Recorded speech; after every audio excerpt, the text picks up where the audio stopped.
문법과 관련해서 한번 보도록 할게요. 중세국어 문법과 관련해서 제일 먼저 주격조사 표기 봅니다. 현대국어에서 주격조사 뭐 있어요? 뭐야 이 침묵은? 뭐? 이가. 현대국어에서 주격조사는 이와 가가 있습니다. 이와 가가 있어요. 은느는 주격조사야 아니야? 아니에요. 은느는 그럼 뭐야? 보조사예요. 보조사. 걔는 추가적 의미를 주네. 내가 밥을 먹는다. 나는 밥을 먹는다 했을 때 는 어때? 제한이란 추가적 의미를 주기 때문에 격을 나타내는 것이 아니라 보조적 의미를 준다 그래서 보조사예요. 주격조사는 이 값밖에 없어요. 만약 높임을 나타내면은 뭐? 깨서. 단체에는 에서. 이렇게 해서 총 4개밖에 없습니다. 기본 형태는 이 가고요. 근데 중세국어 시기에는 중세국어에서는 주격조사 가가 없었어요. 이만 존재했습니다. 근데 이 주격조사 이가 형태가 3가지로 나타나게 돼요. 제일 먼저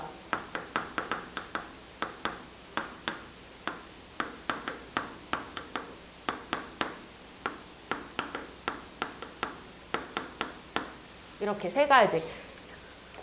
요 형태, 요 형태, 요 형태 이렇게 3가지로 나타나게 돼요.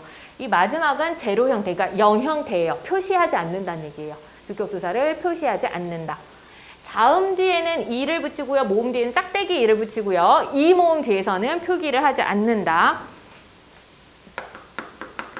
사슴 플러스 이를 붙여야 되죠. 왜? 사슴 모음으로 끝났잖아. 그럼 이고요. 이 당시에 표기는 어떻다 그랬죠? 이어적기를 한다 그랬죠. 연찰 표기를 했습니다. 그래서 어떻게? 사슴이 이렇게 적으면 돼요. 바다. 중세국어에서는 바다를 이렇게 하지 말고 그냥 보기 편하게 바다로 할게요. 바다예요. 바다가라는 말을 하고 싶어. 바다가.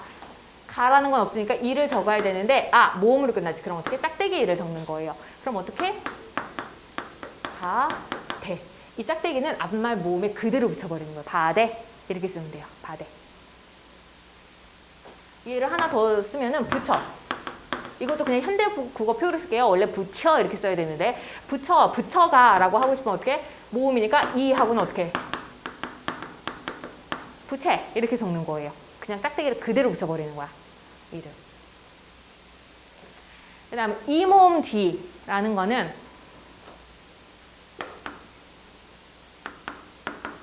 뿌리라는 말이 있어요. 뿌리. 뿌리에다가 뿌리가라고 하고 싶은데 그럼 어떻게? 이 모음 뒤잖아. 그럼 형태 없어요. 그리고 어떻게? 그냥 뿌리. 이렇게 쓰고 뿌리가라고 읽어주시면 돼요. 뿌리가. 주격조사의 형태가 이렇게 3가지로 나뉘어서 나오는데 얘는 내신뿐만이 아니라 수능에도 주구장창 나옵니다. 그래서 기억하셔야 되는 거고요. 세 번째.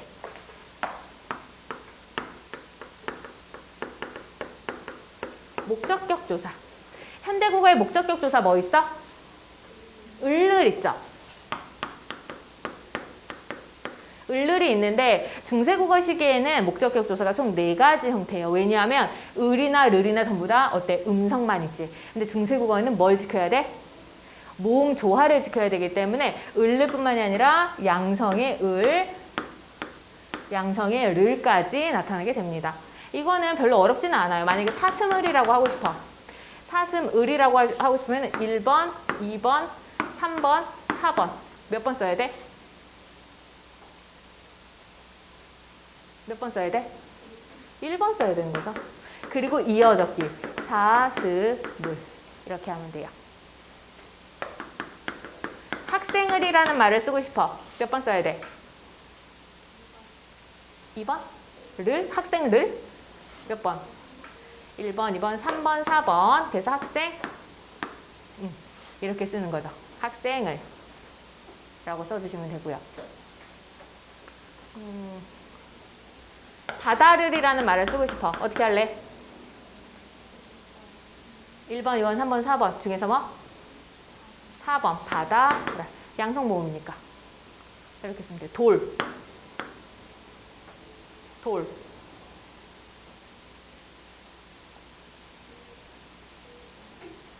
양성이죠. 돌. 그러니까 뭐 써? 돌, 을. 아래아가 있는 을을 써주셔야 되고요. 이런 패턴으로 모음조화만 잘 지켜주면 돼요. 을을 쓰느냐 르를 쓰느냐는 지금이랑 똑같아. 앞말에 받침이 있으면 을 계열, 앞말에 받침이 없으면 를 계열을 써주시면 되고 나머지는 모음조화만 지켜라. 알겠습니까? 목적격 조사는 딱히 그래서 어렵진 않고 세 번째. 이건 또 기억해야 돼요. 관형격 조사. 현대국어의 관형격 조사 뭐 있어? 현대국어의 관형격 조사 하나밖에 없는데 이거 대답 못하나? 의예요. 의. 학교의 자랑, 나의 옷 해가지고 채연에 의가 붙으면 뒤에 나오는 뭐 명사를 꾸며주게 만드는 거죠. 명사를 꾸며주는 아이를 뭐라 그래? 관형어라고 해요. 그래서 관형격 조사는 의 하나밖에 없습니다.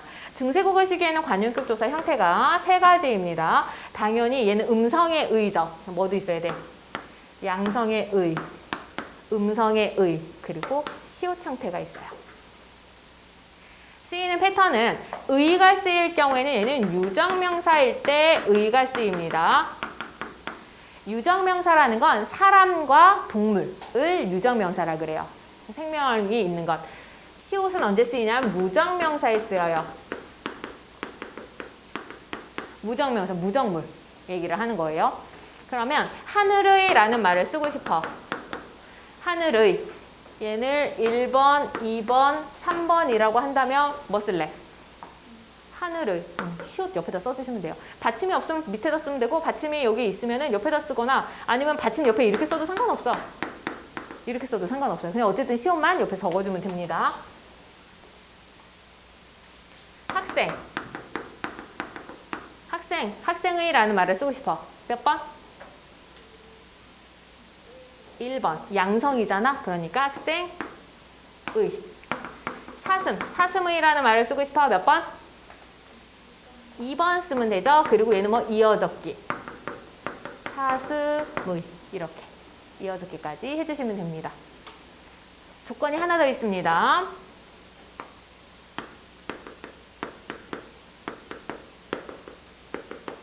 높임의 대상일 경우에도 시옷을 쓸 수가 있어요. 임금. 임금의 라는 말을 쓰고 싶어. 뭐라고 해야 돼? 임금. 시옷 써야 되는 거예요. 유정명사일지라도 높임의 대상일 경우에는 시옷을 씁니다.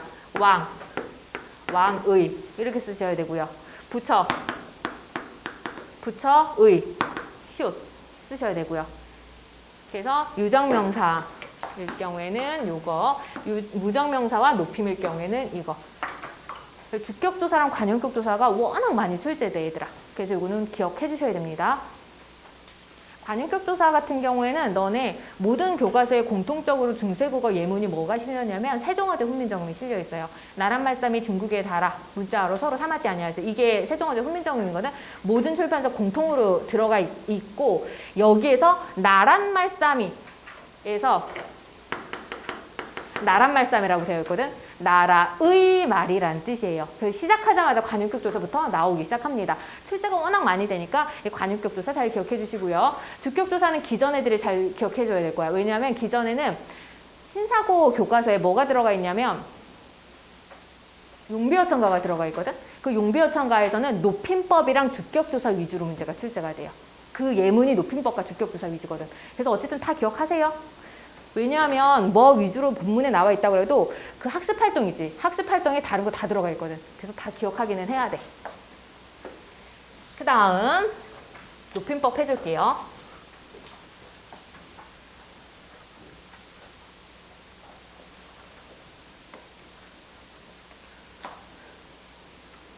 높임법. 높임법은 현대국어, 너네 중세국어 잘하려면 현대국어를 할 줄 아는 상태에서 중세국어를 해야 돼요. 바보같이 중세국어만 공부 열심히 한다고 해도 문제를 못 풀어. 항상 비교 감성 문제가 출제가 되니까. 그래서 현대국어가 이러한데 중세국어는 어떤 점이 다른가 위주로 공부를 해주셔야 되거든요. 이 또한 마찬가지야. 현대국어 높임법부터 하면은 현대국어 높임법 세 가지 종류죠. 뭐뭐뭐? 주체 높임법, 그리고 객체 높임법, 그리고 상대 높임법. 알고 있는 사람이 한 명밖에 없나 봐. 세 가지 있어요. 주체 높임, 객체 높임, 상대 높임. 주체 높임은 뭘 높이는 거예요?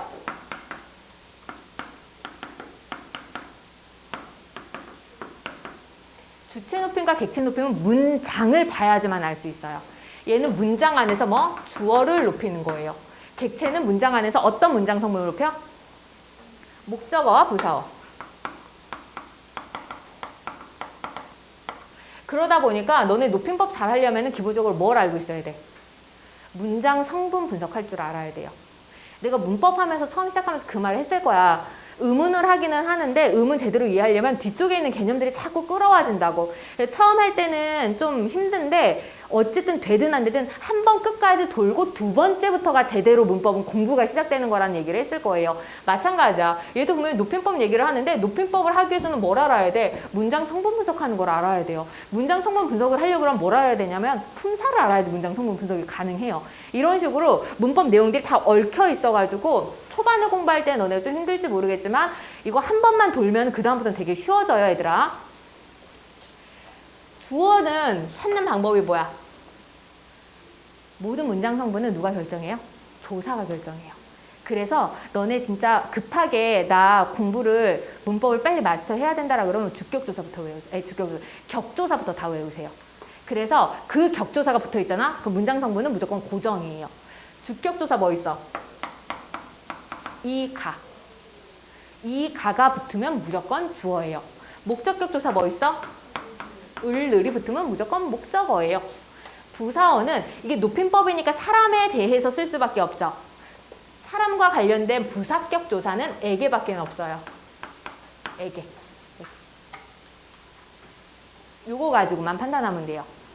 상대 높임법은 문장을 보고 판단하지 않습니다. 얘는 어떻게? 문장 안에서 문장 성분과는 전혀 상관없이 청자를 높여야 되는 거죠. 듣는 사람. 얘는 청자를 높입니다. 주체 높임은 주어를 높이고요. 객체 높임은 목적어와 부사어를 높이고요. 상대 높임은 청자, 듣는 사람을 높입니다. 그러면 이런 높임법이 어떻게 드러나느냐? 다른 말로 어떻게 실현되느냐를 봐야 되는데 주체 높임의 실현 방식은 우선 주어를 높이는 거니까 주격조사 이 가 대신에 뭘 사용합니까? 할머니가 이렇게 해요. 할머니께서. 주격조사 이가 대신에 높임을 나타내는 주격조사 께서를 사용하고요. 두 번째, 높인다는 건 그 사람의 행동을 높이는 거거든요. 어떤 행동을 했을 때 할머니가 밥을 먹는다 이렇게 해요. 으시다 하면서 뭐 사용합니까? 서너말 어미 사용합니다. 주체를 높이는 서너말 어미이기 때문에 얘를 뭐라 그래? 주체 높임 서너말 어미라고 해주시면 돼요. 세 번째 방법은 뭐냐면 특수어휘 사용이에요. 단어 자체가 그냥 높임의 뜻을 갖고 있는 애가 있어요. 할머니가 여기 있다 대신에 뭐라 그래? 할머니께서 여기 계시다. 할머니가 밥을 먹는다 대신 할머니께서 밥을 드시다. 잡수시다. 등등등등 이런 거 있죠. 할머니께서 잠을 자다 대신에 주무시다. 등등등 이런 것들. 이렇게 특수어휘를 통해서 주체 높임을 나타내기도 합니다. 객체 높임은 을은 높임을 나타내는 목적격 조사가 따로 없어요. 을은 그대로 쓸 수밖에 없고 대신에 에게는 할머니에게 대신 뭐라고 합니까? 할머니께 사용하면 되고요. 서너말 어미가 없습니다. 객체 높임을 나타내는 서너말 어미가 없고 뭐만 남아있냐면 특수어휘로만 나타나요.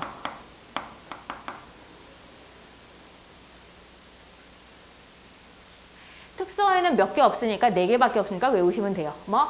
할머니에게 용돈을 드리다. 주다라고 내가 말하고 고치라고 그러려고 했는데 드리다라고 내가 말을 해버렸어. 할머니께 용돈을 드리다. 할머니를 데리고 가다. 할머니를 모시다. 할머니를 보다. 뵈다. 뵙다라고 해도 돼요. 복수 표준이에요. 할머니에게 할머니에게 물었다. 여쭈다. 여쭈다도 여쭙다라고 해도 돼요. 복수 표준이에요.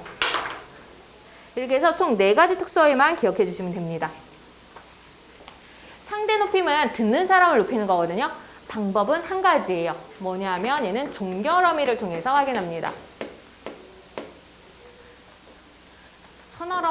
서너말 어미 같은 거 없고요. 뭐 특수어휘 같은 것도 없어요. 그냥 종결어미를 통해서 나타내주면 돼요. 종결어미는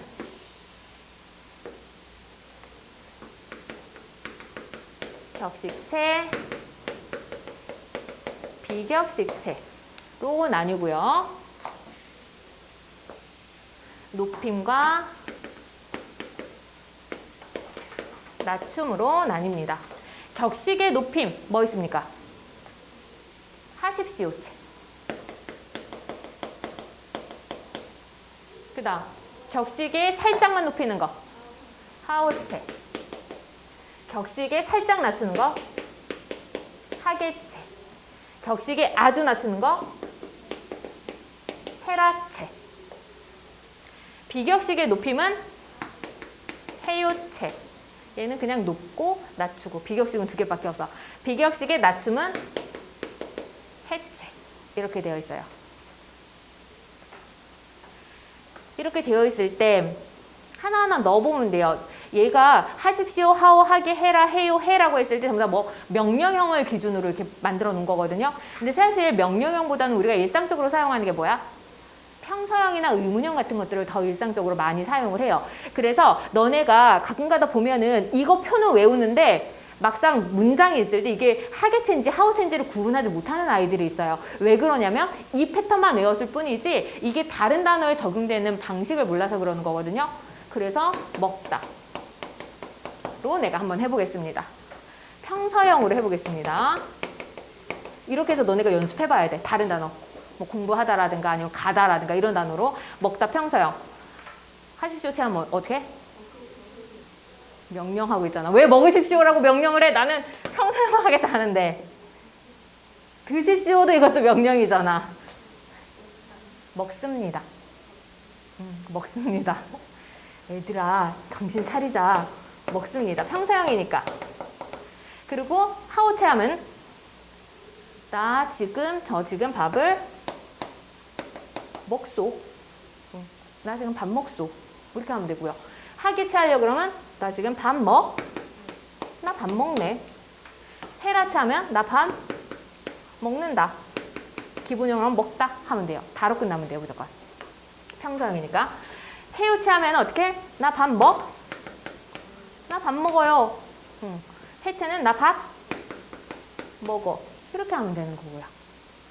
평서형 말고 의문형으로 한번 해보겠습니다. 밥 먹습니까? 밥 먹소? 밥 먹소? 밥 먹으오? 해도 되고요. 밥 먹으오? 밥 먹소? 이거는 밥 먹냐? 밥 먹냐는 헤라체예요. 밥 먹느냐? 밥 먹는가? 자네 지금 밥 먹는가? 마치 장인어른이 사위한테 하는 말투? 요즘에서는 거의 딱 그 정도 말투에서만 사용되는 것 같아. 밥 먹는가? 먹다. 밥 먹니? 밥 먹냐? 이렇게 하면 되고요. 해요체. 밥 먹? 요? 얘는 밥 먹? 해체랑 해요체가 진짜 쉬운 게 뭐냐면 문장 구조랑 정문형 상관없이 형태 고정해서 어떻게 억양만. 명령형. 밥 먹어요. 밥 먹어.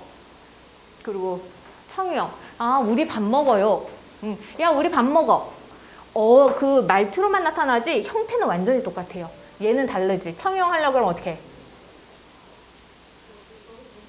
밥 먹으시지요. 이것만 특이해요.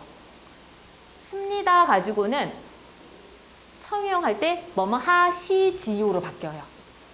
그래서 밥 먹으시지요. 밥 먹소는 밥 먹으소? 좀 이상하지 않아? 밥 먹으오. 그 다음 밥 먹네는 먹게. 이건 편하다. 밥 먹게. 우리 함께 밥 먹게. 먹다는 밥 먹자. 이런 식으로 패턴 바꿔주시면 됩니다. 지금 현대국어 문법 하는 거 아니니까 이 정도로만 하고요. 이거 하는 거 뭐 때문이야? 중세국어와의 차이점을 보기 위해서 하는 거죠. 중세국어는 다른 건 다 필요 없고 모조리 다 서너마러미가 존재합니다. 중세국어는 서너마러미가 존재해요. 현대국어에서는 주체 높임 서너마러미밖에 없고 나머지 객체나 상대에서는 서너마러미가 없었죠. 근데 중세국어에서는 서너마러미가 있습니다. 시 혹은 샤라는 형태가 두 가지가 나타나요.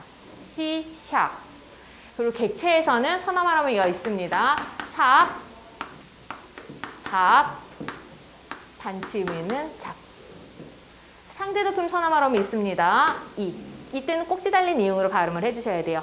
발음을 우리가 실제로 어떻게 했는지 잉 이렇게 했는지는 모르겠지만 어쨌든 이건 옛니응에 있는 이로 표기를 해주시면 됩니다.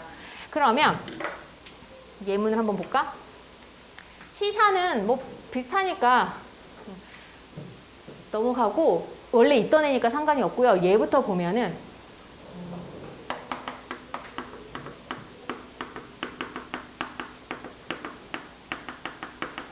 내가 할머니를 공부했다. 그러니까 할머니의 삶을 공부했다. 라는 의미예요. 그랬을 때 이거 목적을 높일 수 있어? 없어? 없어요. 현대국어에서는.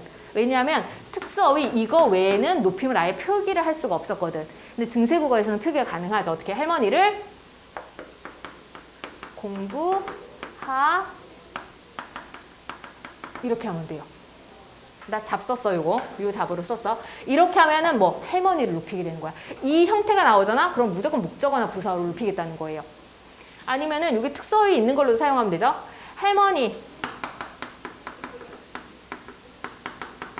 할머니께 드리다라는 말을 쓰고 싶은데 드리다라고 해도 상관없어요. 증세국어에서도 드리다 같은 특수어휘 있었거든. 근데 주다를 그대로 사용할 수 있어. 할머니께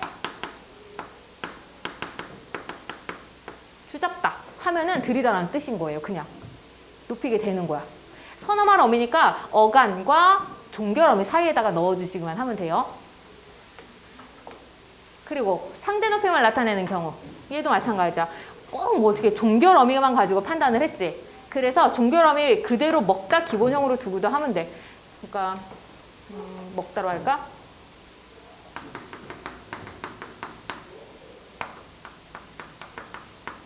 당신이 먹으세요 라고 말하고 싶어. 이거 어떻게 하면 돼? 그냥 당신이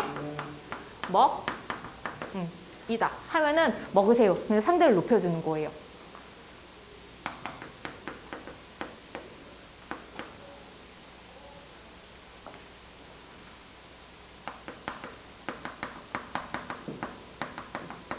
할머니가 보고 싶었어요. 이렇게 할머니가 보고 싶었어요. 어떻게?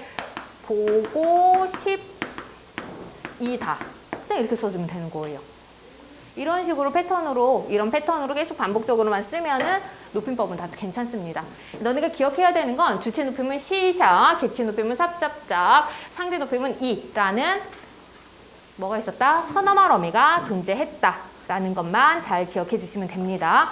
적용하는 거는 어차피 문제 풀면서 나중에 다 하게 될 거예요. 오늘 한 거는 그냥 이런 게 있구나 정도로만 너네가 이해하고 넘어가면 되고 내일 내가 직접 세종아주 훈민정음 분석해 주면서 패턴 보여주도록 하겠습니다. 내일 하는 거는 좀 외워줘야 돼요. 내일 하는 거는 실제 그 예문이 교과서에 나오니까.